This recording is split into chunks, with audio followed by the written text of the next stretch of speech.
Hi! Praise the Lord எல்லாருக்கும். இன்றைய வேத வசனம் குணசாலியான ஸ்திரீயை கண்டுபிடிப்பவன் யார்? அவளுடைய விலை முத்துக்களை பார்க்கலும் உயர்ந்தது. சௌந்தரியம் வஞ்சனை உள்ளது, அழகும் வீண். கர்த்தருக்கு பயப்படுகிற ஸ்திரீயே புகழப்படுவாள். நீதிமொழிகள் 31 அதிகாரம் 30 10. குணசாலியான ஸ்திரீயை கண்டுபிடிப்பவன் யார்? அவள் விலையோ முத்துவை பார்க்கிலும் அதிகமானது. புத்தியுள்ள ஸ்திரீ தன் வீட்டை கட்டுகிறாள், புத்தி இல்லாத ஸ்திரீயோ அதை இடித்து போடுகிறாள்.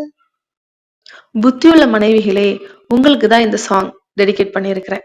அதாவது இந்த சாங்ல என்னென்ன லிரிக்ஸ் இருக்குங்கிறத நீங்க கவனிச்சிருப்பீங்க. அது மாத்திரமல்ல, இன்றைக்கு சொல்லப்பட்ட வேத வசனம் 10 வசனத்தையும் 30 நீங்க கவனிச்சு பார்த்திருப்பீங்க.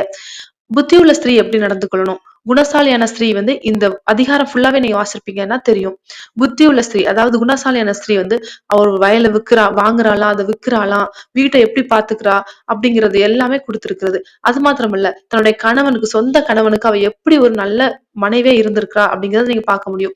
இன்னைக்கு நீங்களும் இதை கவனிச்சுட்டு இருக்கிற ஒவ்வொரு மனைவிமார்களும் உங்களுடைய கணவர்களுக்கு நீங்க பிடிச்ச மாதிரி இதுவரைக்கும் நீங்க நடக்கட்டா கூட, இனி நீங்க தேவனுக்கும் உங்களுடைய சொந்த கணவருக்கும் பிடித்த மாதிரி வீட்டை எல்லாவற்றையும் நீங்க நல்லா கவனித்து புத்தியுள்ள மனைவியா இருங்க. அது மாத்திரமல்ல, சௌந்தரியத்தையோ அழகையோ நீங்க தேடி போகாதீங்க. கர்த்தருக்கு பயப்படுகிற பயம் உங்களுக்கு அதிகமா இருக்கும் பொழுது நீங்க கணவருக்கும் தேவனுக்கும் பிரியமான பிள்ளைகளை வாழ முடியும் என்று நான் விசுவாசிக்கிறேன். நீங்க எப்படி தேவனுக்கு பிடித்த மாதிரியும் உங்களுடைய கணவருக்கு பிடித்த மாதிரியும் வாழ பிரயாசப்படுவீங்களா? God bless you.